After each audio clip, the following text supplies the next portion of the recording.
Et coucou les petits chats, on se retrouve pour un nouvel épisode de Libre et Pensive. Aujourd'hui, on va parler de cette notion de refus, d'échec pour un hypersensible, à savoir comment un hypersensible vit un échec ou un refus. Alors, un refus, pour moi, enfin jusqu'à présent, je le voyais comme quelque chose d'hyper négatif, quelque chose qui n'est pas constructif, qui peut même te démotiver par certains moments, qui peut te décourager vraiment et même en arriver limite à une certaine forme de, comment dire, de désespoir, de remise en question perpétuelle, de choses comme ça. Et en fait, on te dit en développement personnel que quand la vie te refuse quelque chose, c'est que quelque part, il y a quelque chose de meilleur, de mieux qui t'attend en fait. Donc en gros, ça te prépare à quelque chose d'encore plus formidable, d'encore plus excitant. Je vous en ai parlé il y a quelque temps en story où je vous disais qu'en gros, j'ai eu pas mal d'échecs dans ma vie et il s'est trouvé que finalement après, je passais certaines étapes et que finalement ce que je ne réussissais pas sur, du premier coup, bah, j'avais mieux après. Par exemple, là, je vous ai parlé il y a quelque temps de ma démarche par rapport à mon livre et je vous ai dit que je démarchais les bibliothèques, les librairies, ce genre de choses, voilà. Et en fait, je vous ai parlé de cette petite anecdote avec la Fnac, comme quoi on m'a... bon, ouais, ça a été un refus au final.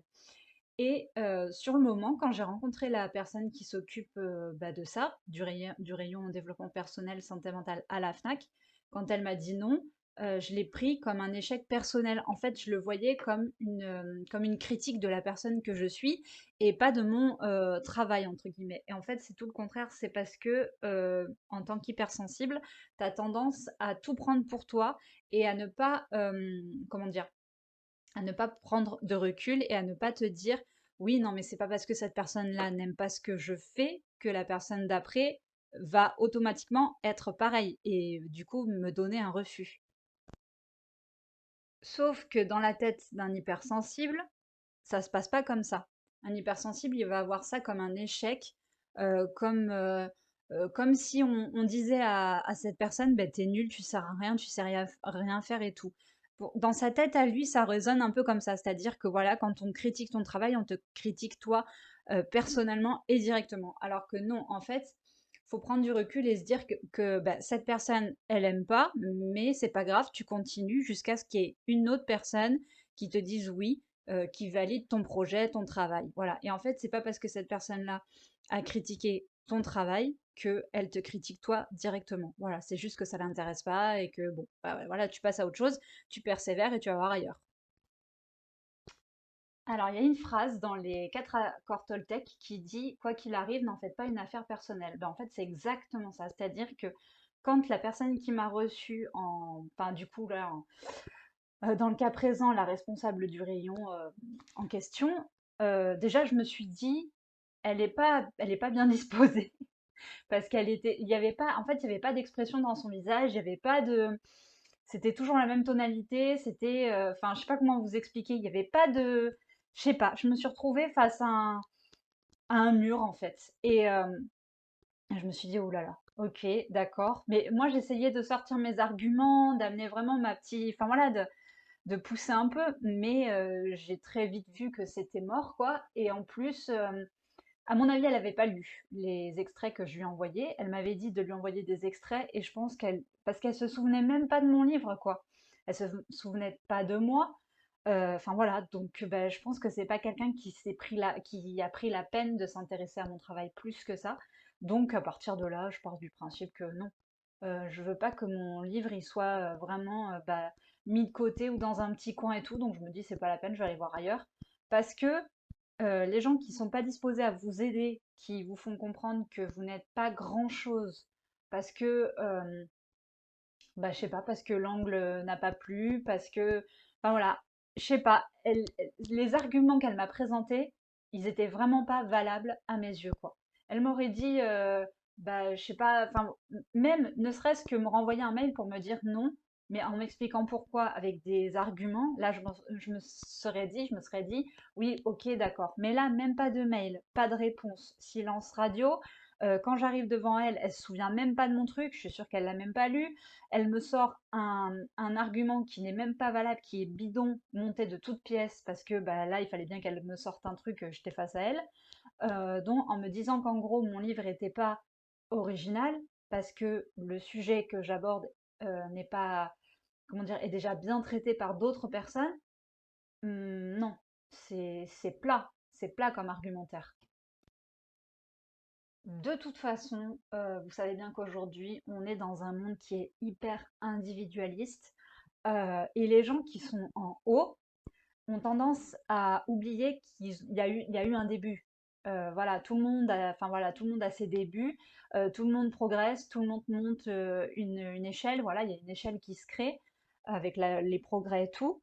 On évolue tous, mais il y en a, ils ont tendance à se soucier, comment dire, à se souvenir de ça. Je vais trouver mes mots.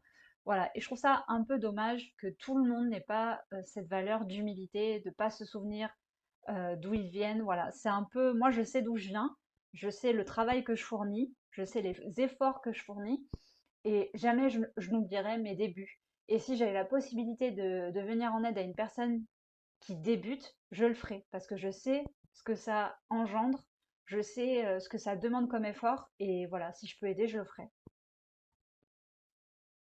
Donc, bah, j'ai pas le choix, je dois persévérer jusqu'à ce que quelqu'un me dise oui, on vous valide, on a aimé votre livre, on a aimé les sujets que vous abordez. Enfin voilà, jusqu'à ce que, bah voilà, jusqu'à ce que mon livre soit exposé quelque part. Voilà, je ne lâcherai pas. J'ai envoyé plusieurs mails à des librairies qui sont sur le bassin ou qui sont un peu plus loin. Voilà. J'ai envoyé des mails, mais bon, ça c'est voilà, il faut juste attendre, hein, il faut attendre le bon vouloir des gens. Des fois, ils répondent, des fois, ils répondent pas, des fois, ils mettent du temps, des fois, bon. Et puis, des fois, ils vous répondent. Alors, c'est négatif, mais au moins, ils répondent. Voilà, ils vous font pas espérer, ils vous font pas attendre. Et ça, je trouve que déjà, c'est une marque de respect. J'en reviens à cette notion d'hypersensibilité. En fait, la réaction de quelqu'un qui est hypersensible le prend personnellement. Elle pense que ses échecs la définissent. Elle se réduit vraiment, elle se réduit personnellement à ses échecs. Je vais y arriver. J'ai du mal à parler aujourd'hui. Du coup, elle se dit, bah, mon travail il est nul, je suis pas quelqu'un de bien. Enfin voilà, elle résume tout ça, tout son travail, la résume entre guillemets. Sauf que la personne et son travail sont deux choses différentes. Tu peux être une personne bien, et avoir fait un travail qui est moyen, mais c'est pas pour autant que ta personnalité elle change et que toi tu deviens une personne nulle. Ça n'a rien à voir. Voilà, mais sur le coup, c'est vrai que tu peux avoir quelques doutes, c'est humain d'avoir des doutes, hein, on n'est pas tous, voilà. Euh, et je dirais même que le fait d'avoir des doutes, c'est hyper sain. Bon, pas à une extrême, mais c'est hyper sain dans le sens où tu te remets en question, tu essayes de t'améliorer, tu essayes de te perfectionner, enfin voilà. Et alors que quand tu es sûr de toi, t'essayes même pas de voir ce qui peut être modifié. T'essayes même pas. Et les gens qui essayent de se remettre en question, généralement, on trouve que c'est une qualité. Et moi, c'est vrai que je me mets beaucoup, beaucoup, beaucoup en question. Donc voilà, moi, c'est vraiment un extrême. Heureusement, je vous dis, je crois que c'était la même journée. Dans la même journée, donc le matin j'étais à la Fnac et l'après-midi j'ai été sur Bègle. Et j'ai été voir une dame comme ça, je me dis bon allez vas-y, perds pas ta journée, va voir ailleurs quoi.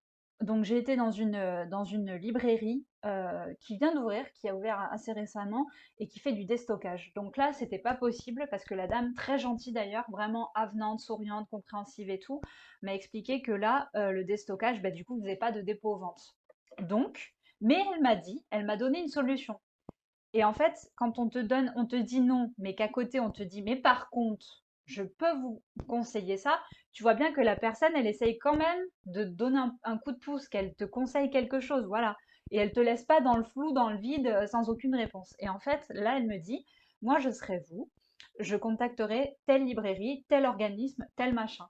Et là, franchement, au moins quand je suis partie de cet endroit, je me suis dit, bah au moins il y a une personne bienveillante qui essaye de m'aider, qui peut pas m'aider directement, mais qui au moins essaye de m'aiguiller, voilà, de me rediriger vers quelqu'un d'autre. Et franchement, ça, je suis ressortie de là, je me suis dit, purée, il y a des gens quand même bienveillants sur cette planète. Il n'y a pas que des gens qui sont indifférents et, et vraiment vides, quoi, vides. Donc je me suis dit, franchement, ça c'est cool. En fait, le refus, pour cette, anecdote-là précisément, je l'ai mal vécu parce qu'en fait, je crois que c'est la façon de faire qui m'a choquée, en fait. Parce que, en fait, pendant 2 mois, je me suis dit déjà, j'ai renvoyé des mails, c'est une personne que j'ai relancée.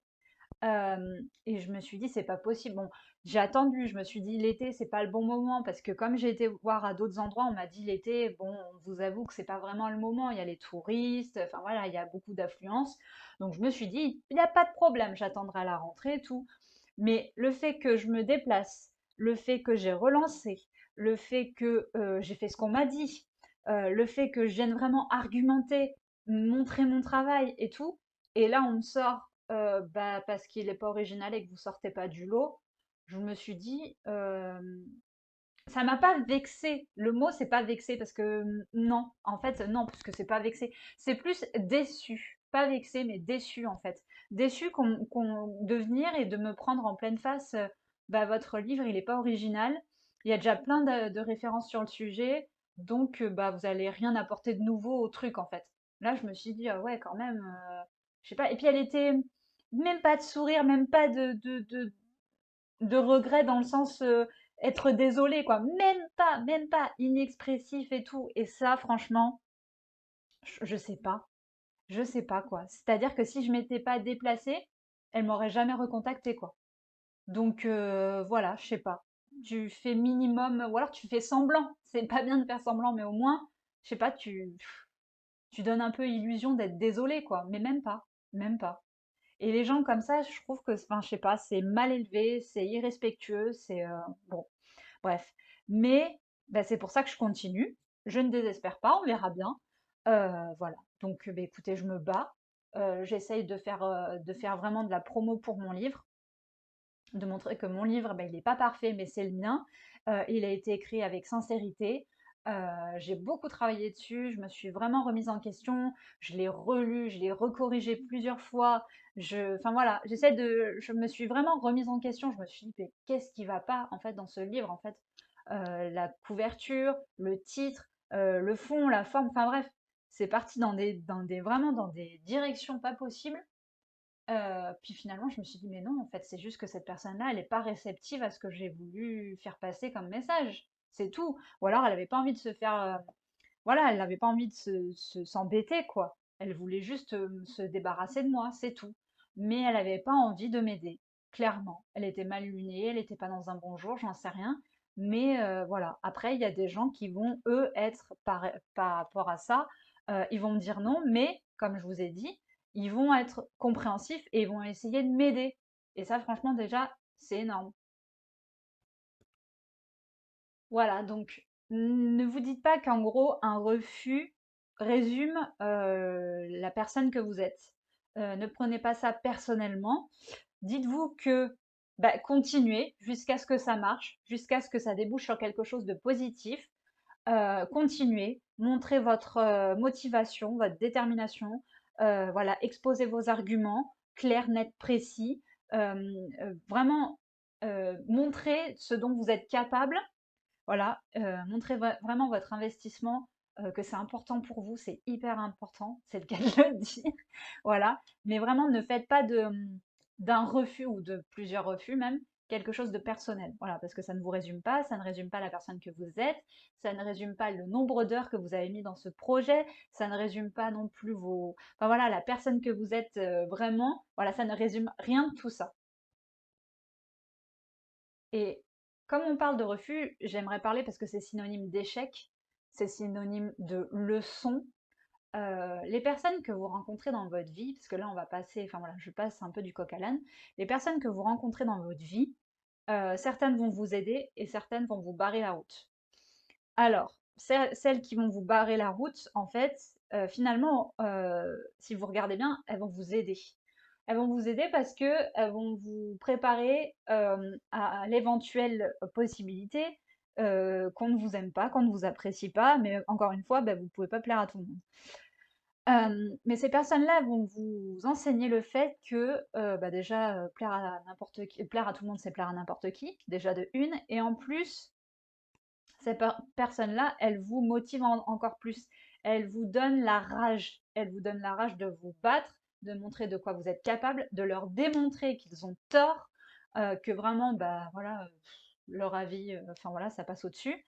Donc finalement, ces personnes-là, elles vous motivent. Alors sur le moment, ça fait pas plaisir, c'est sûr, mais en fait, je pense qu'avec du recul et avec vraiment beaucoup de, voilà, de recul, c'est le cas de le dire, bah, ces personnes-là, elles vous montrent que finalement, ce qu'elles essayent de faire, c'est de vous limiter dans vos croyances. Elles essayent de vous faire perdre confiance en vous, ou le peu de confiance que vous avez en vous, et elles essayent vraiment de vous rabaisser à leur niveau. Donc, ces personnes-là, il faut vraiment les nexter. Voilà, exit, exit. J'ai sorti d'ailleurs un TikTok qui parle de ça, en gros, qui disait si tu rentres dans ma vie, il faut que tu aies des fleurs à planter dans mon jardin. Parce que si c'est des ronces ou des orties, voilà, tu dégages. Ça dégage, comme ils disent. Voilà, donc ça, non. En fait, il faut vraiment accepter que les personnes qui ont vraiment de la bienveillance à vous apporter et pas de la malveillance, des critiques, des jugements, voilà. Non, ça, on n'en veut pas, on n'en veut plus. Donc voilà, c'est un peu la réflexion que je me fais. Mais vraiment, voilà. Donc c'est pareil pour les humains, c'est pareil pour les projets, c'est pareil pour tout. Voilà. Moi, je vous ai dit, j'ai été dans une école de danse où bah, comment dire, où les valeurs n'étaient pas les miennes, mais alors pas du tout. Bah, j'ai fait une erreur. J'y ai cru. Voilà, j'ai été un peu naïve. J'y ai cru, j'ai fait confiance, j'ai été déçue. Bah maintenant, voilà, je veux dire, je tourne la page, je me casse, je vais ailleurs. Je reste pas dans un endroit qui peut rien m'apporter avec des personnes qui potentiellement ne me veulent pas de bien. Donc voilà, je me casse et je cherche pas à regarder en arrière et je regrette vraiment pas ce que j'ai fait en quittant. Voilà, c'est comme ça, c'est la vie. Il fallait passer par là pour que mon estime de moi remonte un peu plus et que je me dise, bah non, tu vas pas rester dans un endroit où t'es pas la bienvenue, ou t'es pas, enfin voilà. Donc finalement, tout ce qu'on fait dans la vie nous apprend quelque chose. Les refus, les échecs, les mauvaises rencontres, tout ça. En fait, tout ce qu'on rencontre de négatif nous pousse vers le positif. Donc voilà. C'est un peu la conclusion de ce podcast. Il a été très court, hein, finalement, aujourd'hui, quoique. Voilà, donc ne restez pas sur un échec, euh, persévérez, montrez de quoi vous êtes capable, croyez en vous, travaillez pour ça, bossez, ne vous en rendez pas malade pour autant, hein. Et surtout, dites-vous que bah, s'il y a quelqu'un de mauvais, bah, après il y aura quelqu'un de bien. Voilà, j'ai envie de me dire ça. Je vous fais plein de bisous et je vous dis à très vite pour un nouvel épisode de Libre et Pensive. Bye bye!